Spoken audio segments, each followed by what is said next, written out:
Olá, olá, minha galerinha do bem, minha galerinha de Deus. Estamos de volta para mais uma aula de geografia. Convido a todos vocês para mais uma viagem na trilha do conhecimento. Hoje estaremos falando sobre o trabalho no campo. Como é que acontece a relação do trabalho lá na zona rural, tá certo? Então, convido você para mais uma aula de geografia. Então, vamos ver agora algumas relações. Então, das relações de trabalho do campo, uma das principais delas é a parceria ou simplesmente o parceiro. Como é feito esse tipo de relação trabalhista? Então, geralmente, essa relação é feita da seguinte maneira. Deixa eu pegar aqui o meu marca-texto. O pagamento, né, do trabalho não é feito através de dinheiro, mas é feito através de uma espécie de cota estipulada entre o proprietário e o parceiro. Em que sentido? Então, eu trabalho na sua terra, eu vou arar a terra, eu vou cultivar a terra, eu vou tratar da terra, colher o alimento. Depois de todo o alimento colhido, a gente faz o pagamento. De que sentido? A gente paga metade. Geralmente esse tipo de acordo é feito antes de começar qualquer coisa. Então, rapaz, você vai trabalhar na minha terra, você vai trabalhar de meia. Aqui na nossa região é muito conhecido a palavra meia. Em que sentido? Tá? Você trabalha, se você colher 50, sei lá, saca de feijão, então 25 é meu e 25 é seu. Algumas vezes é o que nós chamamos de terça, é 3 por 1. Eu colho três sacas de alimento, eu dou um ao patrão e fico com dois. Ou então a quarta, eu colho quatro porções e uma delas eu devolvo ao meu patrão. Então é o que nós chamamos de parceiro. Existe essa parceria. Praticamente não existe valores financeiros e dinheiro em espécie nessa transição, tá certo? O cara pode até pegar a cultura dele, que ele colheu o feijão, o milho, sei lá, a soja, o sorgo, sei lá, em qual for a área que ele esteja trabalhando. Então ele vai lá e vai vender aquele alimento e vai, logicamente, trocar por dinheiro, né? Então, esta é uma das principais, digamos assim, relação de trabalho nas comunidades rurais. É o que nós chamamos de parceria. A segunda é o que nós chamamos de camponês. O camponês geralmente é aquele que está numa terra e aquele camponês ele usa uma espécie de mão de obra familiar. Geralmente ele trabalha ele e sua família. Geralmente trabalha para pequenos proprietários, ou esses camponeses eles são pequenos proprietários e que eles trabalham e que a finalidade daquela atividade econômica é apenas retirar ou produzir para sua subsistência, ou seja, apenas para manter, para suprir as necessidades da família. Se sobrar alguma coisa que nós chamamos de excedente, é que ele vai ser comercializado, né? Logicamente que esse tipo aí de relação econômica do trabalho na Idade Média era muito mais forte. E na Idade Média os camponeses eles não eram detentores de terras. Eles trabalhavam para os senhores, trabalhavam para alguém, né? Então, esta aí também é mais uma relação de trabalho. Em terceiro lugar, nós temos o arrendatário, né? Como é que funciona essa questão de arrendamento? O camarada chega numa fazenda, chega numa propriedade e diz assim, rapaz, eu quero arrendar essa sua terra, eu quero alugar essa sua terra, sei lá, por 6 meses, 1 ano, 2 anos, 3 anos, e eu quero arrendar comprando. Você me diga por quanto é que você me aluga essa terra por 2, 3 anos e que eu vou ficar com essa terra, eu vou produzir o que eu quiser, o que eu produzir lá dentro é meu. Então você paga em dinheiro, você paga em espécie para usar aquele terreno, para usar aquele local, né? Então, esse processo aí, esta relação de trabalho é chamada de arrendatário, tá certo? Existe aquela pessoa que arrenda, né? Aquelas pessoas que arrendam a terra, que é o dono da terra, e aquela pessoa que faz o arrendamento. Aquela pessoa que pegou aquela terra, que alugou aquela terra por algum período. Eu vou citar aqui um exemplo, mas que ele não atende a todo o significado do arrendatário, né? Por exemplo, aqui em Apodi está ficando comum, né? Por exemplo, essas grandes empresas de irrigação, de fruticultura, essas grandes empresas de irrigação mesmo, elas chegam numa determinada fazenda, elas arrendam aquela fazenda, sei lá, por 10 anos, paga tantos mil reais. Então, ao longo daquele período, daqueles 10 anos, eles fazem miséria lá dentro, mas o que eles produzirem é deles. Então, porque eu estou pagando, eu estou arrendando, eu estou alugando aquela terra, né? Nós sabemos, eu não sei se vai dar para a gente falar um pouco sobre isso no final, que esse modelo aí, dependendo de quem você vai alugar, o prejuízo também é na certa. O prejuízo da terra, a terra fica pobre, o solo fica pobre e muitas vezes não serve mais para se plantar nada. Quando este arrendamento é feito para criação de animais ou simplesmente para desenvolver alguns tipos de culturas que não exigem tanto da terra e nem tem essa quantidade gigantesca de veneno, de agrotóxicos, então o negócio é mais suave, tá certo? Então, mais um sistema aí de relação, mais uma forma de relação de trabalho no campo. A outra é o que nós chamamos de boia fria, ou simplesmente corumba, ou ainda trabalho temporário. Como é que funciona isso? Ou ainda é chamado de sazonalidade. Você pode encontrar em algum livro que a sazonalidade é um tipo de relação de trabalho do campo. Como é que funciona?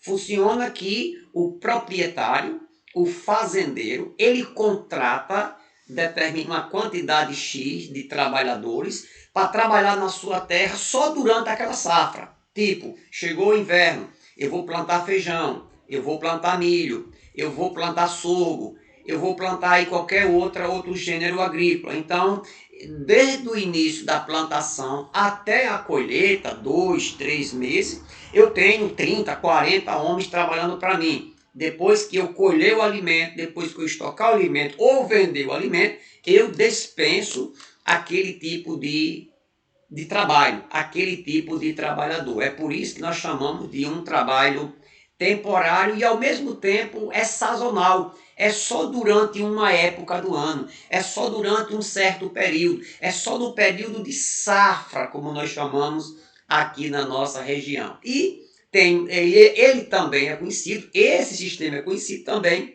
pelo formato de boia fria, apesar que em algumas regiões não recebe nome de boia fria. Pastor, o que é um boia fria ou um corumba? Geralmente você vai encontrar esse tipo de trabalhadores na região litorânea, plantando cana-de-açúcar, colhendo a cana-de-açúcar, cortando principalmente a cana-de-açúcar e eles saem de casa, já em São Paulo, eles trabalham nos cafezais, eles trabalham em outras áreas também da agricultura. Aí você talvez ficou agora curioso, mas por que é que eles são chamados de boia fria? Você sabe, não sei se você já conhece essa expressão, na zona rural, quando a gente vai almoçar e vai merendar, alguém diz assim, entra aí para a gente pegar a boia, vamos comer a boia. Então a boia é a comida.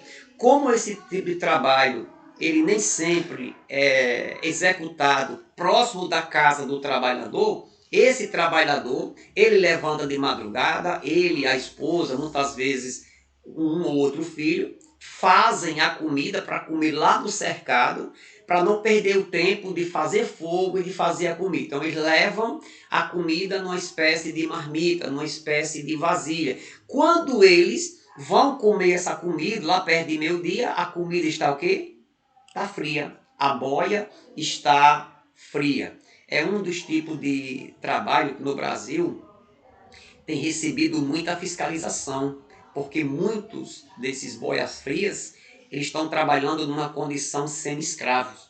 Eu vou até falar um pouco disso daqui a pouquinho, né? Os boias frias. Então, esta relação de trabalho é aquela que é de maneira sazonal.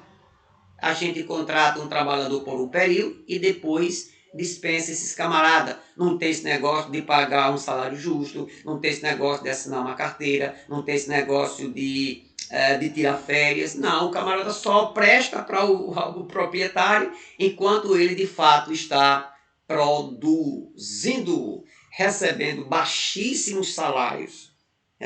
Muito trabalho, um trabalho muito esgotante, né? E um trabalho que tem muitas vezes péssimas condições de higiene, muitas vezes nesses locais trabalham centenas de pessoas, não tem um banheiro organizado, não tem um local, um estabelecimento, não tem galpões, muitas vezes são casebres, são lonas que colocam ali para eles ficarem debaixo, entendeu? Então é este tipo aí de relação de trabalho. Próximo, nós temos o que nós chamamos de assalariado permanente. Então, esta modalidade de trabalho, de relação de trabalho agrícola, de trabalho no campo, não é visto em todos os lugares, não é visto em todas as fazendas, porque esse tipo aí de relação de trabalho, apesar de ser a mais correta possível, é aquele tipo de assalariado, é aquele tipo de trabalho que o empregado da fazenda, o empregado daquele local, ele recebe um salário permanente, ele ganha aquele dinheiro, ele tem um salário, ele tem um salário justo, muitas vezes até esse salário ele tem até garantias como assinatura de carteira e coisa do tipo, né? É algo que é determinado na lei. É aquele tipo de trabalhador que ele recebe um salário em troca do seu trabalho prestado. E não é aqui o cálculo, quando é feito sobre isso, geralmente é pela quantidade de horas prestadas naquele local, ou então do total produzido. Quem são esses trabalhadores? São administradores, algumas vezes são contratados pelos fazendeiros, com fazendas organizadas, o camarada ele é um administrador, ele toma de conta da fazenda, ele é uma espécie de gerente, ou então alguns técnicos, muitas vezes é um veterinário, muitas vezes é um agrônomo, ou então algum tipo de especialista, alguma pessoa que é contratada como tratorista, ou então alguém que ele manipula algum tipo de máquina, ele trabalha especificamente sobre uma área naquele que está trabalhando, né? Depende da cultura que a pessoa está desenvolvendo, né? Então, é alguém que está lá, é alguém para fazer um acompanhamento mais organizado, é alguém que muitas vezes não anda com a enxada na mão, não anda com o machado, mas anda com o tablet, anda com o notebook, ele muitas vezes está lá para fazer esse trabalho mais de organização. Como eu havia dito para vocês, não é um trabalho que você encontra em todas as fazendas. Não é todo fazendeiro que pode pagar um trabalhador permanente na sua fazenda, recebendo pelos seus serviços um salário justo, um salário digno e um trabalho sequenciado, né, permanente, sem o camarada dar as contas da pessoa todo final de semana, tá certo? Então essa daqui é mais uma relação de trabalho no campo. Ainda temos outra modalidade, não é muito vista aqui no Nordeste, é muito comum lá pela região centro-oeste e norte do Brasil. É os famosos poceiros, apesar que pode também existir e tem aqui também no Nordeste. Como é que acontece essa relação de trabalho? O poceiro, geralmente os poceiros, eles ocupam o que nós chamamos de terras devolutas. Pastor, o que é uma terra devoluta? É uma terra pública, é uma terra que muitas vezes pertence ao governo, é uma terra que não está sendo produzida, muitas vezes até é uma terra que é de alguém, é de um particular, mas como não está sendo produzido nada ali, eu vou me apossar. Está aí o nome de poceiro, né? Muitas vezes essas propriedades e quando esses poceiros eles ficam, não tem nem sequer uma escritura que comprove que aquela fazenda, que aquele local é dele, né? Depois de um certo tempo que aquelas pessoas se apossam daquele local, eles vão requerer, através da justiça, através de um processo chamado de uso capião, que é muito conhecido, a pessoa ela fica lá e diz, não, eu vou trabalhar, estou aqui há 10 anos, eu estou aqui há 5 anos, eu tenho direito a esta localidade por direito, né?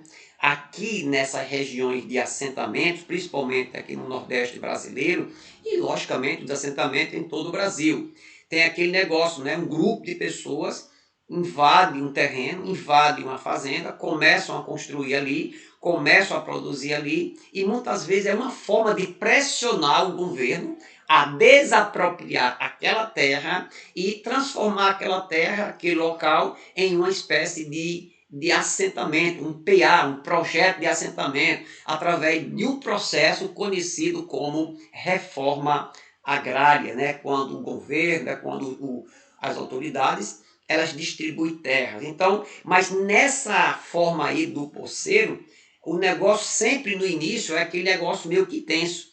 O camarada se aposta de uma determinada região sem de fato ser dele. Sem de fato ser dele, sem de fato ele comprar. Ele se aposta dali. E depois vai tentar conseguir uma espécie de documento que garanta para ele a posse definitiva daquela região, daquele lugar. Uma outra forma de relação de trabalho no campo, e acontece muito na região norte, inclusive esse negócio aqui é motivo de brigas, é motivo de mortes, é motivo de assassinato, é motivo de muita ação judicial, é o que nós chamamos de grileiro. O que são grileiros? Vamos lá. Latifundiário, você sabe que latifundiário é um dono de um grande latifúndio, de uma grande fazenda. As grandes fazendas são chamadas de latifúndios e as pequenas fazendas são chamadas de minifúndio. Geralmente esses minifúndios não produzem o que era para produzir, que muito melhor era que esse latifúndio fosse dividido em minifúndios, em pequenas propriedades que pudessem ser melhor utilizadas. Então, os latifundiários, os donos dos latifúndios, o que é que eles fazem?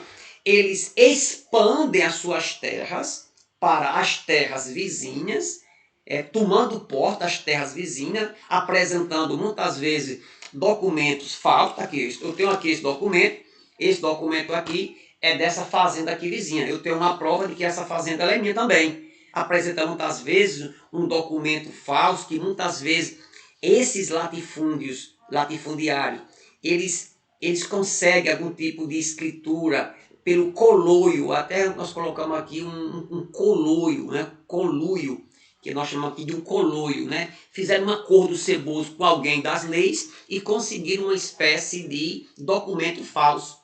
Então, muitas vezes é uma terra que é do governo, uma terra que muitas vezes é dos índios, ou até mesmo de algum tipo de poceiro. E o camarada vai lá e toma de conta. É os famosos grileiros, tá certo? Esses camaradas conseguem muitas vezes expandir as suas terras. O camarada não tem nem terreno, não tem nem escritura, coisa nenhuma. Mas aí ele consegue forjar, ele consegue uma espécie de documento falso e apresenta aquilo ali como se fosse dele e toma de conta e já era. Algumas vezes eles tomam terra de índio, eles tomam terra de certos poceiros e tomam terra muitas vezes de terras devolutas. Eles, na região norte, em virtude da grande extensão, até hoje, em pleno século XXI, ainda é comum esses grileiros eles se apossar de terras que de fato não são deles, tá certo? Vamos à frente. Então temos também uma relação de trabalho do campo chamada semi-escravidão. E aqui você vai encontrar isso aqui, independente da região do Brasil. É um tipo de trabalho muitas vezes infanto-juvenil, ou seja, de criança já trabalhando e adolescentes, jovens, e que trabalham como se fosse escravo. Deixe eu ser aqui mais preciso sobre isso. Aqui nós temos possivelmente aqui uma cultura de cacauí, em alguma floresta de cacau.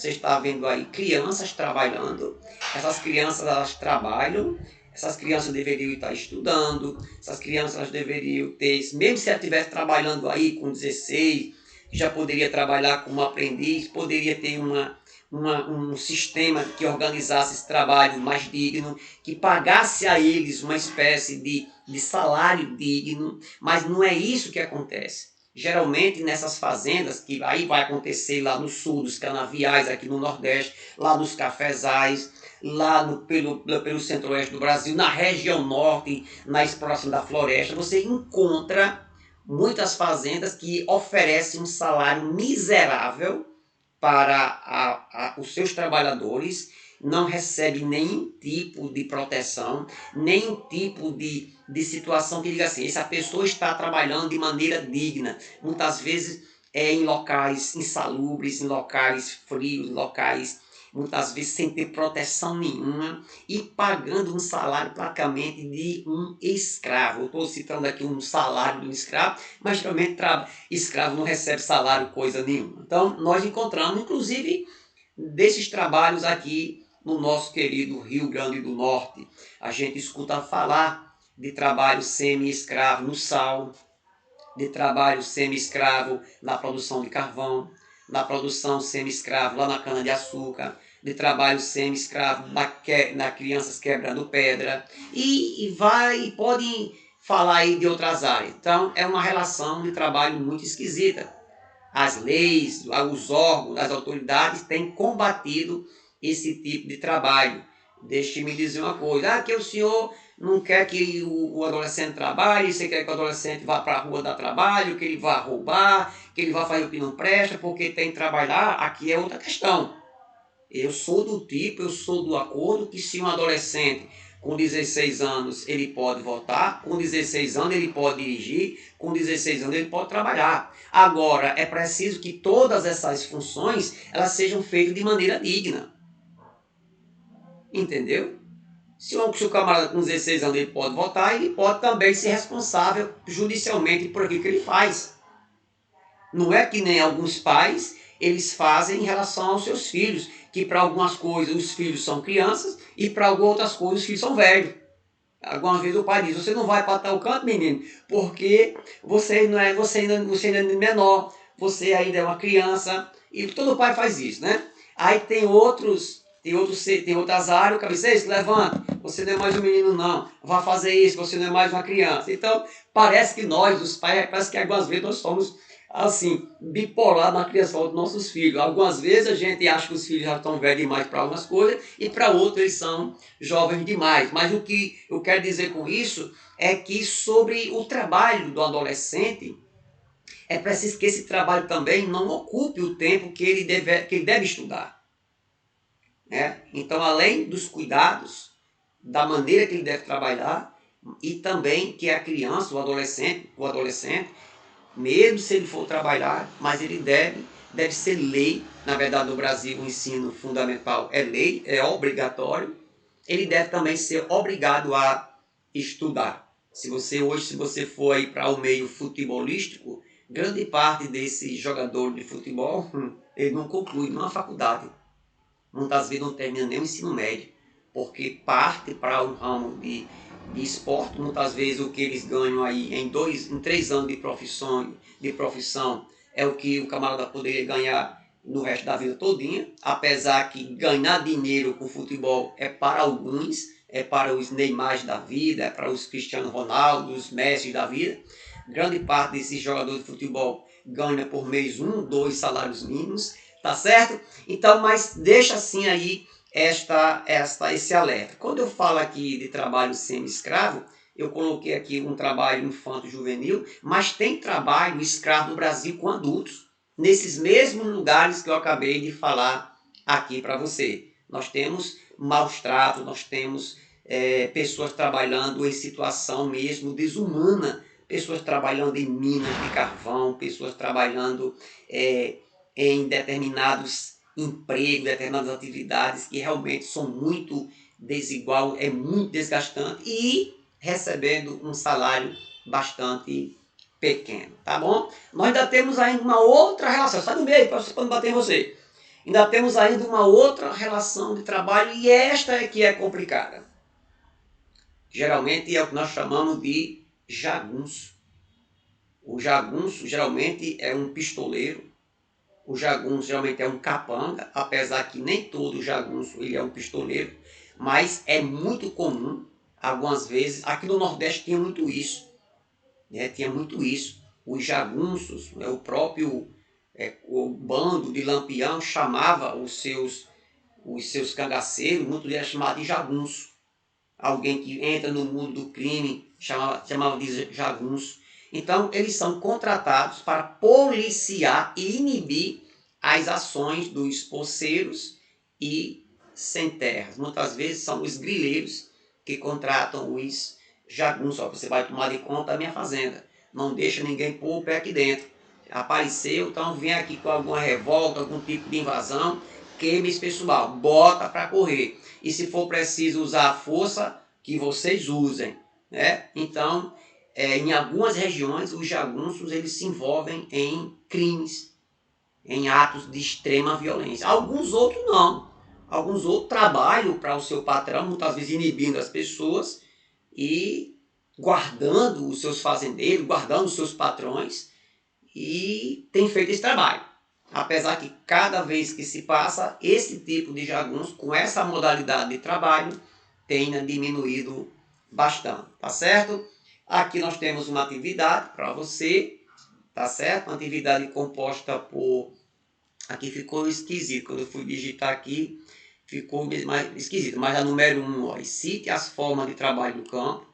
A 2, explique as formas de trabalho do campo conhecida por nome de parceria e arrendamento. Você vai explicar o que é a parceria e o arrendamento. Questão 3, não é a 1, que aqui o corretorzinho aqui me enganou.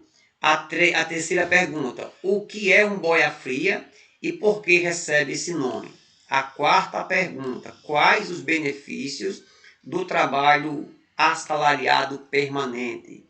E em quinto lugar, 1, 2, 3, 4, em quinto lugar, o que você acha do trabalho dos jagunços, tá certo? Então faça essa atividade, coloque aí os númerozinhos corretos, porque aí o corretor ele acabou me enganando, tá bom? Então, até a próxima, faça a sua atividade, copie do caderno, responda, tire aquela foto legal, manda no meu privado, 24 horas para você fazer esse negócio, tá bom? Um forte abraço e até a próxima aula.